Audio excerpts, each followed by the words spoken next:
नमस्कार, आपके साथ मैं हूं अर्पिता आर्या। शुरुआत अफगानिस्तान में तालिबान के गणतंत्र से। तालिबान का नकाब धीरे धीरे अब उतरता जा रहा है, उसका असली चेहरा अब सबके सामने आ रहा है। सबसे पहले आपको तालिबान का झूठ दिखलाते हैं। तालिबान की तरफ से लगातार दावा किया जा रहा है कि उनकी सरकार बंदूक नहीं बल्कि कानून का राज स्थापित करेगी, लेकिन उनकी हरकतें पूरी कलई खोल रही हैं। काबुल में तालिबान के आतंकी लोगों पर सरेआम कोड़े बरसाते दिख रहे हैं। तालिबान इसी के लिए जाने भी जाते।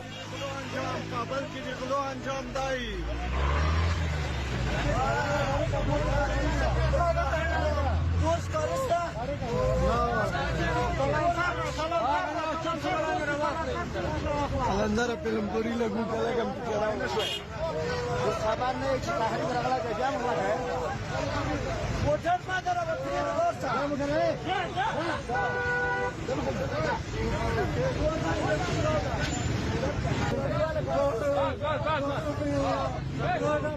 तो सीधी तस्वीरें काबुल की देख रहे हैं आप, जहां पर देखिए किस तरीके से लोगों पर कोड़े बरसाए जा रहे हैं। और एक तालिबान बार बार ये कहता रहा वो नया तालिबान है, लेकिन जो तस्वीरें सामने आ रही हैं वो ये दिखा रही हैं कि किस तरीके का खेल वहां पर चल रहा है। लोग भागते नजर आ रहे हैं, जो लोग प्रदर्शन करने के लिए सड़कों पर पहुंचते हैं उन पर गोलियां चला दी जाती हैं।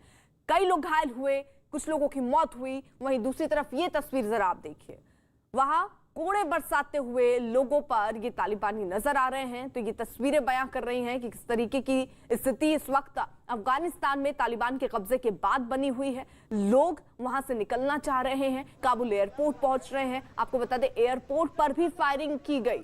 जो लोग वहां पर इकट्ठा हो रहे थे उन पर फायरिंग की गई। चीख पुकार मची हुई है, अफरा तफरी मची हुई है। कई लोग तो अपने घरों से बाहर नहीं निकल रहे हैं, तो कई लोग जो बाहर निकल रहे हैं उन पर देखिए किस तरीके से कोड़े बरसाए जा रहे हैं।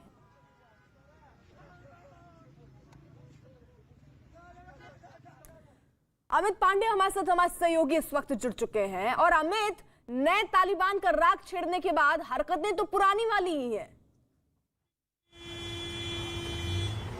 जी बिल्कुल, जो तस्वीरें दुनिया की मीडिया के सामने आई हैं तालिबान की उसके दूसरे वर्जन में, जब उसने काबुल पर, अफगानिस्तान पर कब्जा जमाया है, वाकई हैरान करने वाली है। क्योंकि इसमें हर तरफ अगर हम देखते हैं तो मानवाधिकारों का उल्लंघन है और ऐसी चीजें हो रही हैं जो कि दुनिया में किसी भी हिस्से में नहीं हो रही हैं। मसलन जैसे कोड़ा मारना या फिर भीड़ को नियंत्रित करने के लिए हवाई फायरिंग करना। लोग डर के मारे महिलाओं की तस्वीर हटा रहे हैं अपने प्रतिष्ठानों से। तो बेशक चाहे जो भी तालिबान का है, तालिबान के प्रवक्ता मीडिया के सामने आए और प्रेस कॉन्फ्रेंस करें, चाहे उनके जो शीर्ष नेता हैं वो कुछ कहें, लेकिन ये तस्वीरें हैरान करने वाली हैं और दुनिया के किसी भी कोने में ऐसी तस्वीरें नहीं दिख रही हैं। और जाहिर सी बात है कि जब ऐसी तस्वीरें आएंगी तो दुनिया, अंतर्राष्ट्रीय समुदाय के चेहरे पर चिंता की लकीरें खींचना वह स्वाभाविक है। और ये तो अभी शुरुआत भर है, अब देखना पड़ेगा कि आने वाले दिनों में किस तरीके से अपना प्रशासन कायम करने के लिए, अपना कब्जा रखने के लिए तालिबान और किस तरह की गतिविधियां चलाता है। क्योंकि लड़ाकों का अंदर घुसना अलग होता है, लेकिन किसी भी जगह पर वहां का प्रशासन नियंत्रण करना और प्रशासन चलाना बहुत अलग चीज होती है। कल एक अहम डेवलपमेंट हुआ कि काबुल के जो मेयर हैं वो आ गए हैं। तालिबान ने आदेश दिया जो भी सफाई कर्मचारी हैं काबुल के वो आए, वो अपना काम करें। लेकिन ये महज आदेश भर है। कैसे ये पूरा प्रशासन मुकम्मल होगा, कैसे आम दिनचर्या चलेगी अफगानिस्तान में, और कैसे ये सब जो विचलित करने वाली तस्वीरें रुकेंगी, ये एक बहुत बड़ा सवाल है। ठीक है, आप रहिए जरा साथ। वहीं देखिए, काबुल एयरपोर्ट से आई इन तस्वीरों को जरा आप देखिए। तालिबान के खौफ से अफगानिस्तान से बाहर निकलने के लिए वहां भारी भीड़ जुटी है। हर कोई जो है वो वहां से निकलना चाहता है। तालिबान की तरफ से यहां पर काबुल एयरपोर्ट पर फायरिंग की जाती है। काबुल एयरपोर्ट की ये तस्वीरें दिल चीर कर रखने वाली हैं। लोगों की चीख और बेबसी किसी का भी कलेजा छलनी कर सकती है। और ये तस्वीरें देखिए और जरा सुनिए पहले आप, ये जो आवाज आ रही है ये गोलियों की।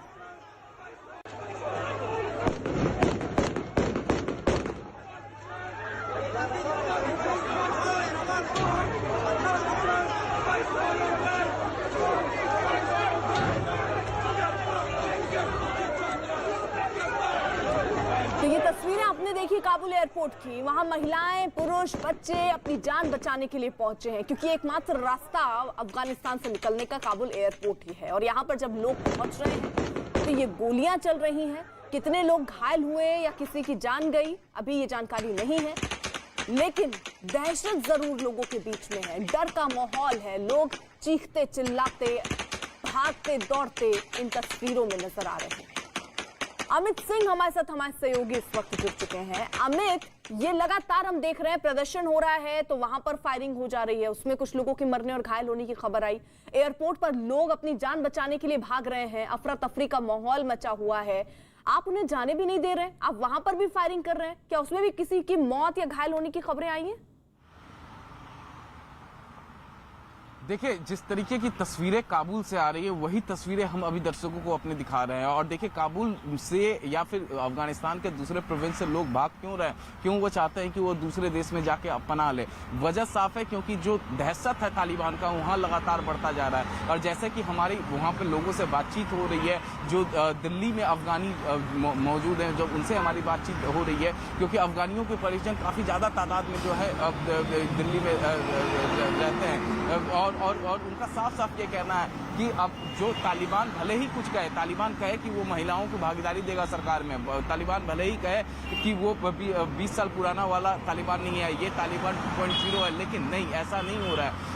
काबुल की तो स्थिति छोड़ दीजिए, काबुल के दूसरे प्रोविंसों की अगर स्थिति बात करें, हम कंधार की बात करें, मजार शरीफ की बात करें, तौर की बात करें, तो उन सभी प्रोविंस में क्या हो रहा है कि जो तालिबान हैं वो लोगों के घरों में जबरदस्ती घुसते हैं, उनके घरों को जाके चेक करते हैं। अगर घरों में छोटी बच्ची या महिलाएं हैं तो उन्हें वो लेकर अपने साथ चले जाता है, अगर कोई रेजिस्ट करता है तो उन्हें उसी वक्त वहीं पर गोली मार दी जाती है। इसके अलावा जलालाबाद में जिस तरीके से खबरें आई कि जलालाबाद में अफगानिस्तान फ्लैग को जिस तरीके से तालिबानियों ने नीचे उतारा और फिर अपने सफेद रंग के फ्लैग को उठा दिया, तो उसको कुछ लोगों ने विरोध किया, जिन्होंने विरोध किया उसे भी मारे जाने की खबर आ रही है। और यही वजह है कि अफगानिस्तान के लोग जो हैं वो अंतर्राष्ट्रीय समुदाय की तरफ देख रहे हैं और अंतर्राष्ट्रीय समुदाय जो है वो उसके सिर पर इस वक्त चिंता की लकीर है। हालांकि रसिया और तमाम जो दूसरे देश है अभी उनका कंडक्ट, वो ये कह रहा है कि उनकी कंडक्ट देखने की जरूरत है, तालिबान के कंडक्ट देखने की जरूरत है। लेकिन जो रक्षा विशेषज्ञ है उनका साफ साफ ये कहना है कि हथियार के दम पर कहीं सत्ता नहीं जीती जा सकती और लोगों के दिलों पर राज नहीं किया जा सकता। जिस तरीके से अफगानिस्तान के पूर्व राष्ट्रपति गनी कह रहे थे कि अगर तालिबान को सत्ता पे काबिज होना है तो वो आए और सीधे और चुनाव में पार्टिसिपेट करें, लेकिन तालिबान ने कभी चुनाव में पार्टिसिपेट नहीं किया। तालिबान के आला कमान ये जानते थे कि अगर वो चुनाव में जाएंगे तो वो बुरी तरीके से हारेंगे, क्योंकि तालिबान के लोग उन्हें बिल्कुल ही पसंद नहीं करते, और खासतौर से महिलाएं और बच्चे। जी रहिए आप जरा साथ। अफगानिस्तान पर तालिबान के कब्जे के बाद वहां के जो हालात हैं वो हर गुजरते दिन के साथ बिगड़ रहे हैं। पूरे देश में भय, डर, खौफ और दहशत का माहौल है। हर शख्स तालिबान के बर्बर रवैये से घबराया हुआ है। महिलाएं घरों में कैद हैं, सड़कों पर तालिबान के आतंकी राइफल और रॉकेट लॉन्चर लेकर घूम रहे हैं। हालात इतने बुरे हो चले हैं कि वहां तालिबान का विरोध करने वालों को गोली मारती जा रही है। यही वजह है कि वहां रहने वाले जो लोग हैं वो अब किसी भी सूरत में काबुल छोड़कर दूसरे देश में शरण लेना चाहते हैं। इसके लिए वो जान जोखिम में डालने से भी पीछे नहीं हट रहे हैं। अफगानिस्तान में मचे हाहाकार से जुड़ी जरा ये 3 तस्वीरें हमने आपके सामने रखी है, नजर डालिए। पहली तस्वीर अफगानिस्तान के जलालाबाद की, जहां विरोध करने वालों पर तालिबानी आतंकियों ने तोड़फोड़ और फायरिंग की, जिसमें कुछ लोगों की मौत हुई। दूसरी तस्वीर काबुल एयरपोर्ट की आप देख रहे हैं, जहां देश छोड़ने वालों की भीड़ पर गोली मारी गई। तीसरी तस्वीर अशरफ गनी से जुड़ी, जिसमें उन्होंने अफगानिस्तान छोड़ने पर सफाई दी। उन्होंने कहा कि अगर वो काबुल नहीं छोड़ते तो वहां और खून खराबा होता। तो ये 2 तस्वीरें, 3 तस्वीरें हम आपके सामने रख रहे हैं, जहां पर देखिए तालिबान का जो लोग विरोध कर रहे हैं उन पर फायरिंग करते हुए ये तालिबानी नजर आ रहे हैं। काबुल एयरपोर्ट पर भारी संख्या में भीड़ पहुंच रही है तो आप वहां पर फायरिंग कर रहे हैं, चाबुक से लोगों को मारते नजर आ रहे हैं, कोड़े बरसाते नजर आ रहे हैं और नए तालिबान की बात कर रहे हैं। अब इस बीच जरा अशरफ गनी की सफाई सुनिए। वो कह रहे हैं कि अगर वो वहां होते, यानी वो काबुल में अगर रहते और वक्त रहते वहां से नहीं निकलते और खून खराबा होता, तो अभी अफगानिस्तान में क्या हो रहा है गनी साहब को ये भी बताना चाहिए।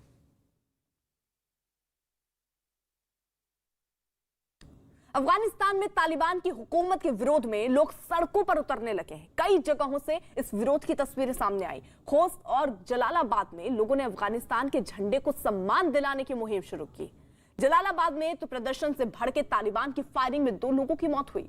वहीं कुनार प्रांत में तालिबान के कब्जे के विरोध में लोग सड़कों पर उतरे हैं। अपनी जान की परवाह न करते हुए सड़क पर तालिबान के खिलाफ प्रदर्शन का मतलब दुनिया जानती है। ये लोग जानते हैं कि उन्हें इसकी बहुत बड़ी कीमत चुकानी पड़ सकती है, लेकिन फिर भी ये बगावत का बिगुल बचाने के लिए सड़कों पर उतर आए हैं। अमित पांडे का रुख कर लेते हैं। अमित, यानी देखिए जो लोग हैं अब वो सड़कों पर उतर रहे हैं क्योंकि उनके जवान तो भाग गए।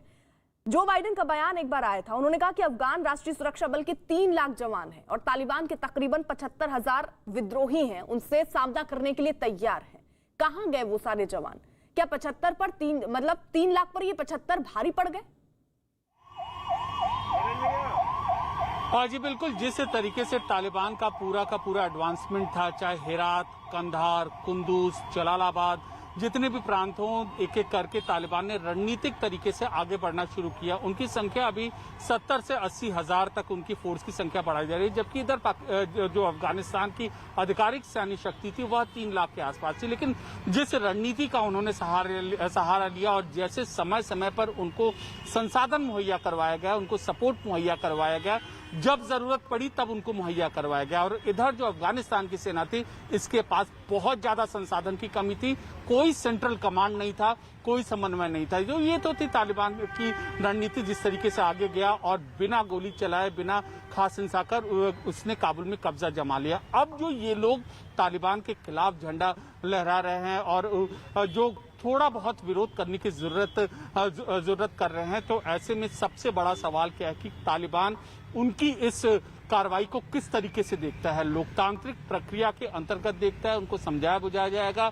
और जैसा कि किसी भी लोकतांत्रिक व्यवस्था में होता है कि एक विरोध की बात सुनी जाती है, वार्ता होती है प्रदर्शनकारियों से, या फिर उसका पुराना तरीका कि जो जैसा सब जानते हैं 20 साल पहले हुआ था। ये बड़ा सवाल है, इस पर तालिबान ने अभी अपने पत्ते नहीं खोले हैं ये, और इस पर भारत समेत अंतर्राष्ट्रीय समुदाय की नजर जरूर रहेगी कि आखिरकार तालिबान इस पूरी प्रक्रिया को कैसे देख रहा है।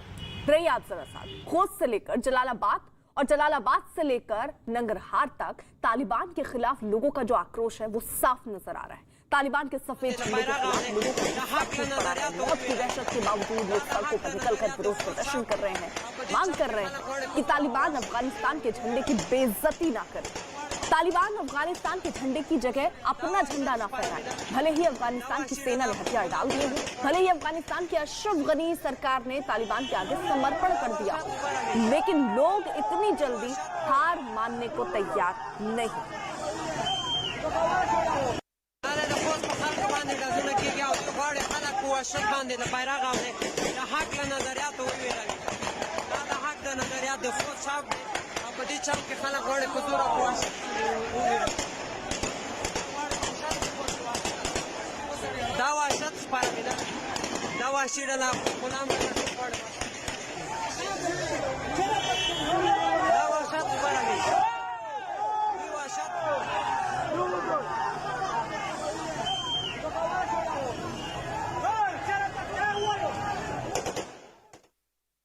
वहीं अफगानिस्तान के कार्यवाहक राष्ट्रपति और वहां के सबसे बड़े नेता अमरुल्लाह सालेह ने एक ट्वीट किया।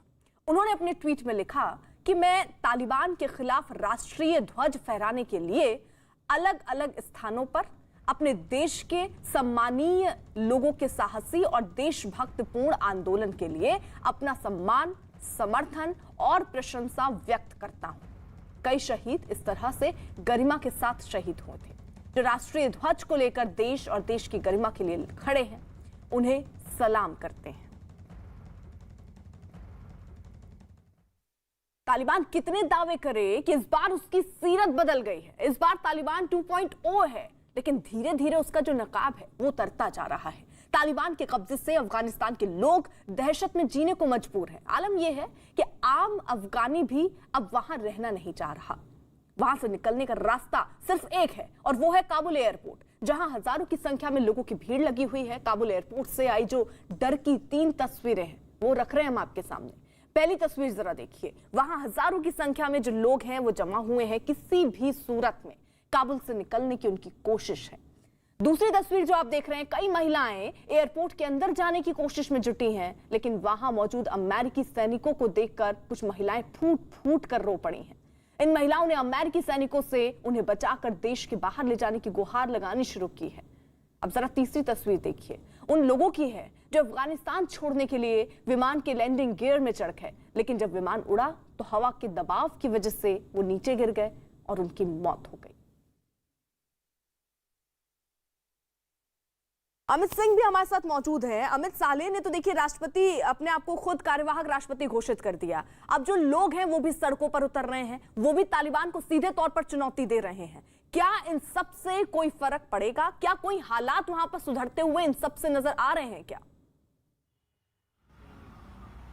देखिए, इस सब से कोई फर्क पड़ने वाला नहीं है। ये जरूर है कि जो सालेह ने जो खुली चुनौती दी है तालिबान को, अब वो सालेह कहीं अफगानिस्तान के इंटीरियर में जाएंगे और वो अपनी शक्ति को बढ़ाएंगे। और उसके बाद जिस तरीके से हमने देखा कि 20 साल बाद तालिबान ने कमबैक किया है, अफगानिस्तान की सरकार से उसने टकराव लिया और बिना रेजिस्टेंस के अफगानिस्तान सरकार, अफगानिस्तान के राष्ट्रपति, अफगानिस्तान के आर्मी और चौंकाने वाली बात है कि 3 लाख, जो बाइडेन ने भी बयान दिया था यूएस प्रेसिडेंट ने, कि 3 लाख अफगानी आर्मी थी और यहाँ केवल 75 से 80 हजार के आसपास जो तालिबान थे उनके सामने घुटने टेक दिए। अफगानी लोगों को यह समझ में नहीं आ रहा है कि आखिरकार अफगानी आर्मी ने क्यों घुटने टेके। तो जाहिर तौर पे अब जो सालेह हैं वो जाकर अपनी शक्ति को और बढ़ाएंगे और वो तालिबान से लड़ने के लिए देशभक्तों, अब जैसा कि उनका दावा है कि देशभक्तों और जो शक्तिशाली लोग हैं उन्हें अपने साथ जोड़ने की वो कोशिश करेंगे और उसके बाद फिर तैयारी करेंगे। और ये आलम अब हम देखिए 20 साल पहले भी हम देख चुके हैं। 20 साल पहले जब उस वक्त थी तो उस वक्त काफी ज्यादा रेजिस्टेंस हुआ था। यहाँ फर्क इतना है कि यहाँ पर इस बार रेजिस्टेंस नहीं हुआ है और लोग जो अफगानी आर्मी है उन्होंने पहले ही घुटने टेक दिए। तो जिस तरीके से लोग सोच रहे थे, जैसे कि एक शख्स से हमारी बातचीत हुई थी, जब वो रात को सोए तो उनको मालूम था कि काबुल तक तालिबान पहुंचा, लेकिन जैसे ही सुबह उठते हैं 11 बजता है, उन्हें मालूम चलता है जलालाबाद तक है, उसके बाद उनको मालूम चलता है कि काबुल में तालिबान एंटर कर चुका है। तो इस वजह से काफी ज्यादा अफरा तफरी मच गई थी और पूर्व राष्ट्रपति गनी देश छोड़कर चले गए थे। राष्ट्रपति के सलाहकार से भी खुद मेरी बातचीत हुई थी और एक तरफ गनी दुबई गई तो दूसरी तरफ उनके सलाहकार जो है इंडिया चले आए। तो इस तरीके से जो अफगानिस्तान के सरकार में जो काबिज थे, जो लोग, वो जो अधिकारी थे वो अफगानिस्तान छोड़ने लगे और वहीं तालिबान जाकर राष्ट्रपति भवन और जो तमाम दूसरे सरकारी बंगले थे वहां पर जाकर वो काबिज हो गए। और अब जाकर दहशत देखा जा सकता है कि किस तरीके से काबुल और खासतौर से जो अफगानिस्तान के इंटीरियर है वहां किस तरीके से तालिबान लगातार अपनी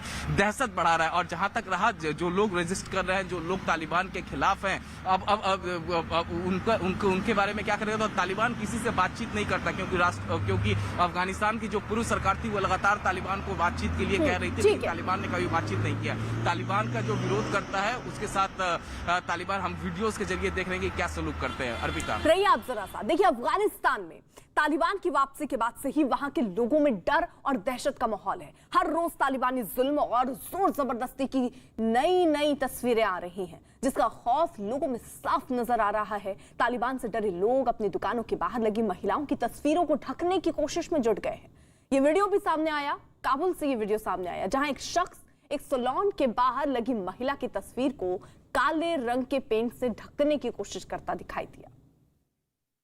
तो ये तस्वीरें काबुल की लोग किस तरीके से दहशत में हैं, खौफ में हैं, ये तस्वीरें बयां कर रही हैं। वहां पर सैलून के बाहर ये महिला की तस्वीर लगी थी जिसे काले रंग से पेंट करता ये शख्स नजर आ रहा है। दहशत में, डर में, क्योंकि अगर वो ये नहीं करता तो उसकी दुकान तोड़ी जा सकती है, उसके साथ बर्बरता हो सकती है और इसी बात का डर, इसी बात का खौफ लोगों में है। तो ये दो तस्वीरें भी हम जरा आपको दिखा रहे हैं। देखिए किस तरीके की स्थितियां हैं।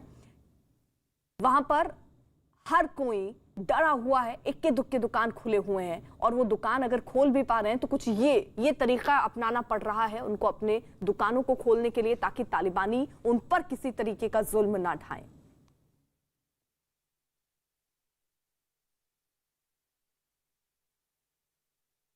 वहीं दिल्ली में ऑस्ट्रेलिया के दूतावास के बाहर बड़ी संख्या में अफगान नागरिक वीजा की उम्मीद में खड़े नजर आए। उन्होंने भारत में अफगान के लोगों को शरण दिए जाने का फैसले का जो स्वागत किया।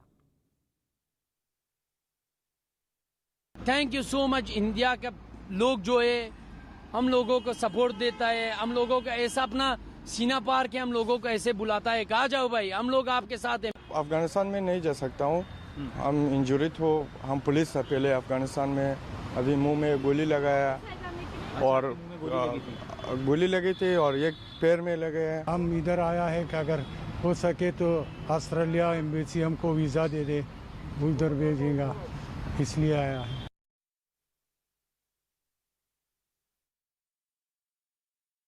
जाएंगे, आप कैसे उनसे बोलेंगे कि हाँ हमें वीज़ा चाहिए?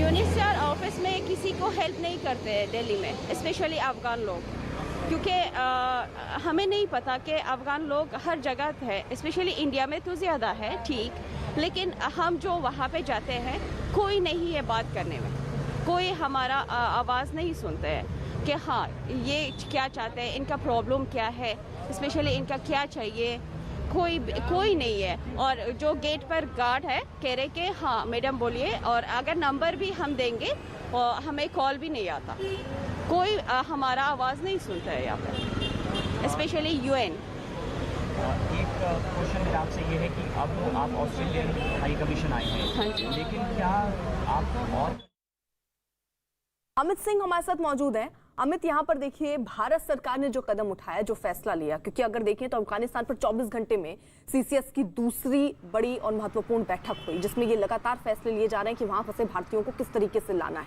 और जो यहाँ पर नागरिक रह रहे हैं अफगान के, वो इस बात के लिए शुक्रगुजार भी हैं।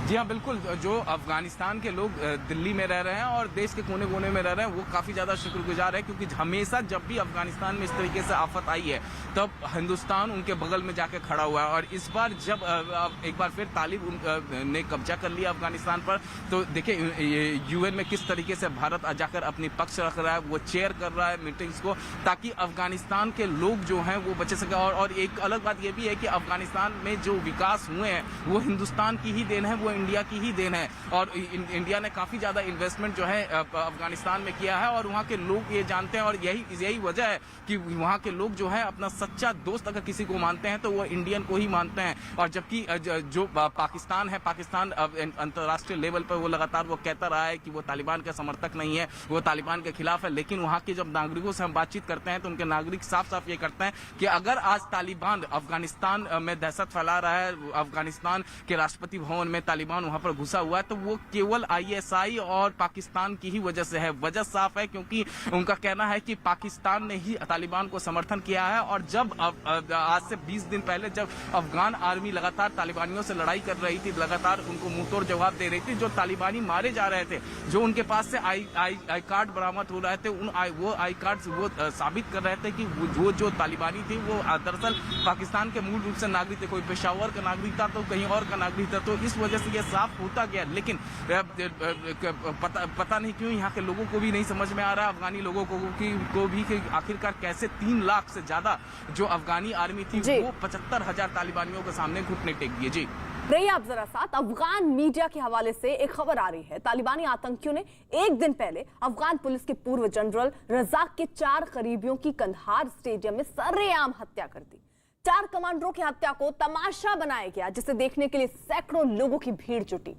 जलालाबाद की फायरिंग में भी 3 लोगों की मौत की खबर है। आज सुबह सुबह ही तालिबानी लड़ाकों ने काबुल एयरपोर्ट पर भी फायरिंग की।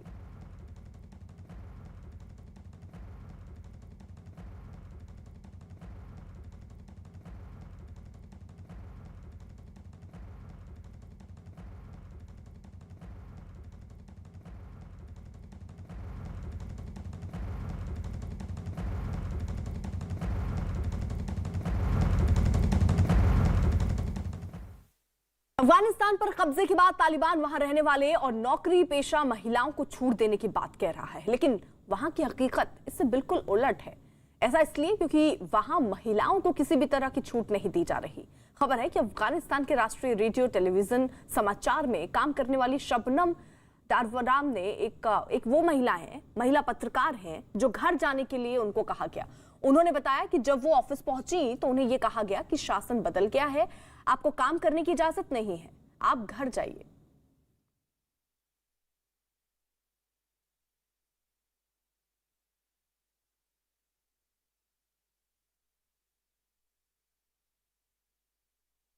तो जो हालात बने हुए हैं उसको देखकर चिंता अब होने लग गई है। अब एक बड़ी खबर बिहार से आ रही है, उसका रुख कर लेते हैं। तो बिहार से एक बड़ी खबर आ रही है। न्यूज़ 18 की चंद्रमोहन कुमार की रिपोर्ट है कि आरजेडी नेता तेज प्रताप यादव अपने करीबियों पर कार्रवाई होने पर भड़क गए।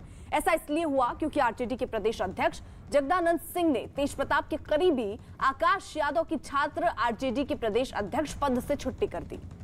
यही नहीं, आकाश यादव की जगह उन्होंने पटना यूनिवर्सिटी के छात्र गगन कुमार को छात्र आरजेडी का प्रदेश अध्यक्ष बना दिया। इस बदलाव से तेज प्रताप भड़क गए और उन्होंने जगदानंद को पार्टी का संविधान याद दिला दिया। हालांकि कार्रवाई से पहले जगदानंद ने तेजस्वी यादव से मुलाकात की थी और उसके बाद ही आकाश यादव को पद से हटाया गया। छात्र आरजेडी का प्रदेश अध्यक्ष बदले जाने से नाराज तेज प्रताप ने एक ट्वीट किया और अपनी भड़ास निकाली। उन्होंने एक ट्वीट करके लिखा कि प्रवासी सलाहकार से सलाह लेने में अध्यक्ष जी ये भूल गए कि पार्टी संविधान से चलती है और आरजेडी का संविधान कहता है कि बिना नोटिस दिए आप पार्टी के किसी पदाधिकारी को पदमुक्त नहीं कर सकते हैं। जो हुआ वो आरजेडी के संविधान के खिलाफ हुआ।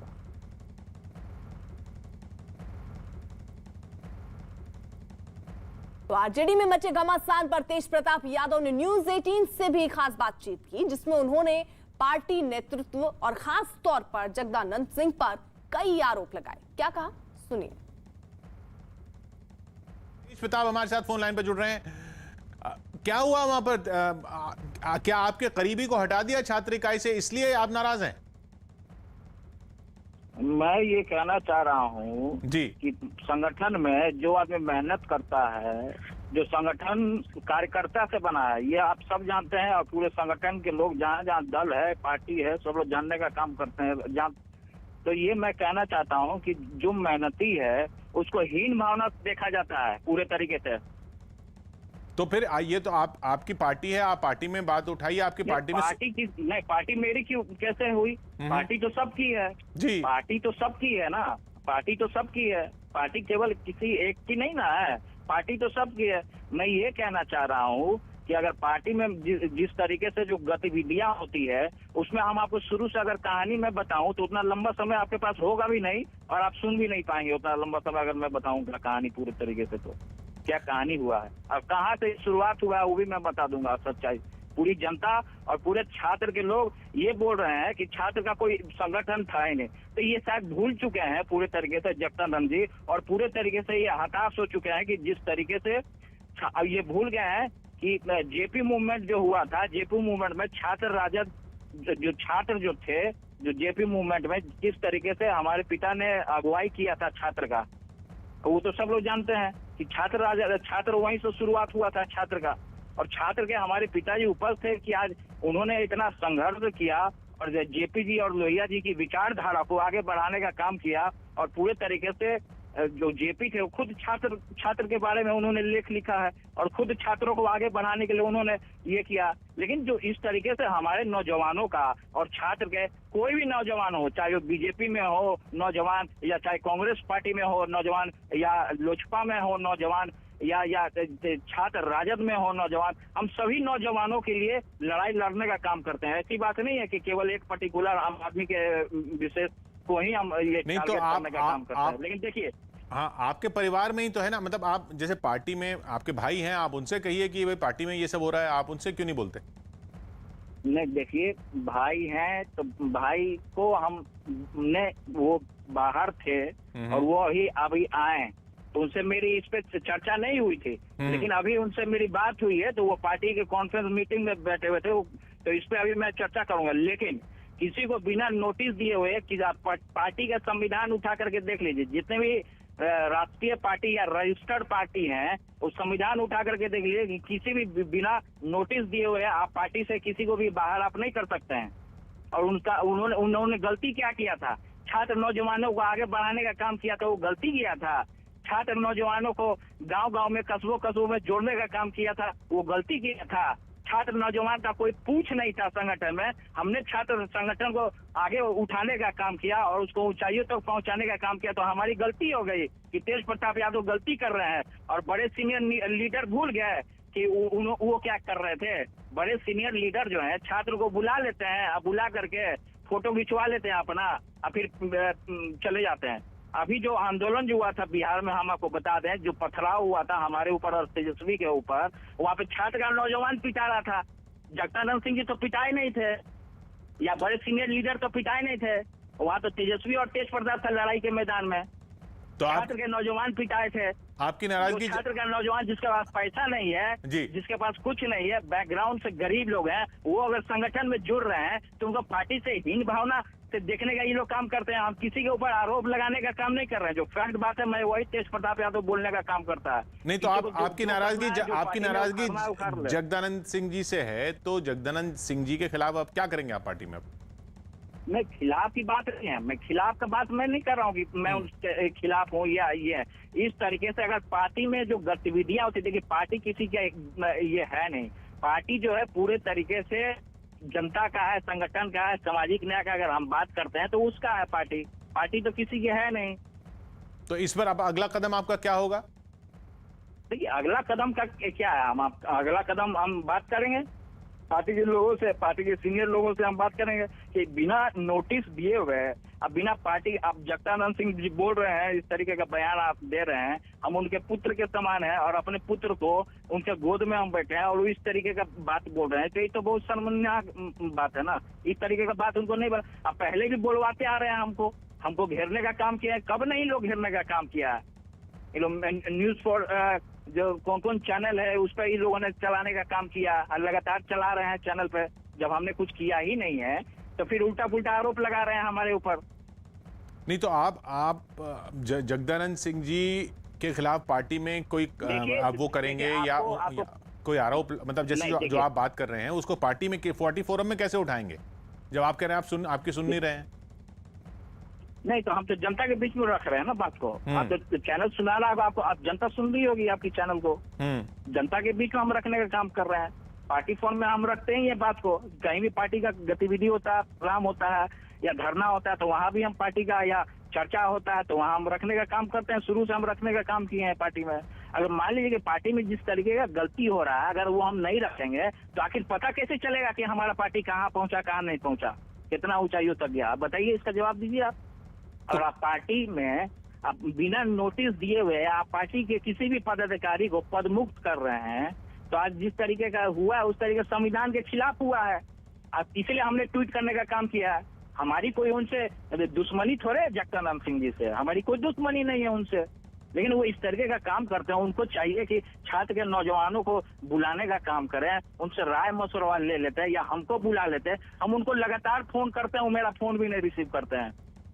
नहीं तो पार्टी का जो प्रोग्राम हुआ था उस समय भी हमने उनको फोन किया था कि अंकल आप पूजनीय हैं, पिताजी के साथ रहे हैं, आदरणीय हैं, आप आइए, तो वो नहीं फोन रिसीव करते हैं। वो शुरू से लोग जानता है, पार्टी के लोग जानते हैं। उनके खुद के बेटे जो है अपने पार्टी में विधायक है, वो खुद आरजेडी का झंडा जलाने का काम किए थे। चंद्रमोहन कुमार हमारे साथ, हमारे सहयोगी इस वक्त पटना से जुड़ चुके हैं। चंद्रमोहन, खुलकर उन्होंने देखी अपनी बात कही और सबसे बड़ी बात तो ये कह दी कि फोन ही नहीं उठाते अध्यक्ष साहब, तो उनसे बात कैसे हो। और उन्होंने कहा प्रवासी सलाहकार से सलाह लेने में अध्यक्ष जी भूल गए कि क्या संविधान कहता है। ये प्रवासी सलाहकार कौन है? बिल्कुल, देखिए तेज प्रताप यादव की नाराजगी सीधे तौर पर जगदानंद सिंह को लेकर है और उन्होंने जिस तरह से ट्वीट कर सीधे तौर पर हमला बोला है, ये कहीं ना कहीं पार्टी के अंदरूनी और परिवार के अंदरूनी कला भी सामने आ गई है। और सबसे बड़ी बात यह है कि जो उन्होंने कहा है कि प्रवासी लोगों से राय लेकर, प्रवासी आखिर वो किसको कहना चाहते हैं, क्योंकि विपक्ष हमेशा यह कहते रहा है और सत्ता पक्ष हमेशा कहते रहा है तेजस्वी यादव को कि वो प्रवासी हैं। जब भी कोई बिहार में बड़ी घटना होती है या फिर कोई बड़ी आपदा होती है तो तेजस्वी यादव गायब रहते हैं। ऐसे में सत्ता पक्ष के लोग, जेडीयू के लोग, बीजेपी के लोग हमेशा यह कहते रहे हैं कि वो प्रवासी हैं। और ऐसे में तेज प्रताप यादव का प्रवासी कहना सीधे तौर पर सवाल खड़ा कर रहा है कि क्या वो तेजस्वी यादव को कटघरे में खड़ा कर रहे हैं या फिर तेजस्वी यादव के आसपास रहने वाले लोगों पर सवाल खड़े कर रहे हैं।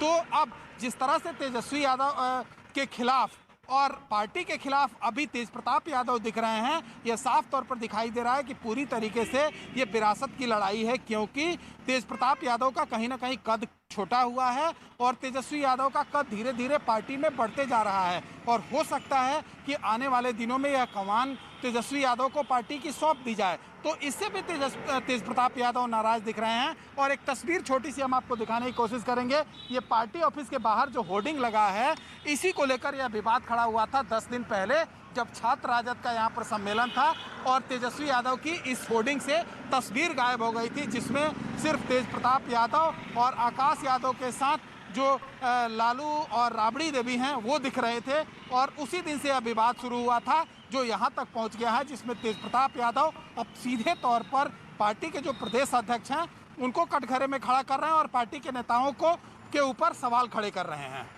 ठीक, आप रहिए जरा साथ। देखिए, तेज प्रताप के करीबी और छात्र आरजेडी के प्रदेश अध्यक्ष आकाश यादव को हटाने पर मचे सियासी घमासान पर तेजस्वी यादव ने फिर एक बार अपनी बात रखी और सब कुछ ठीक कर देने का भरोसा दिया। अब किसी को सबकी अलग अलग राय है। आप लोगों का सवाल जो है उससे हम इतना ही कहना चाहेंगे कि सब कुछ हम हैं तो ठीक कर लेंगे। चिंता काहे ला आप लोग कर रहे हैं इतना, जब हम चिंतित ही नहीं हैं। जब हम हैं, राष्ट्रीय अध्यक्ष हैं, सब कुछ ठीक हो जाएगा।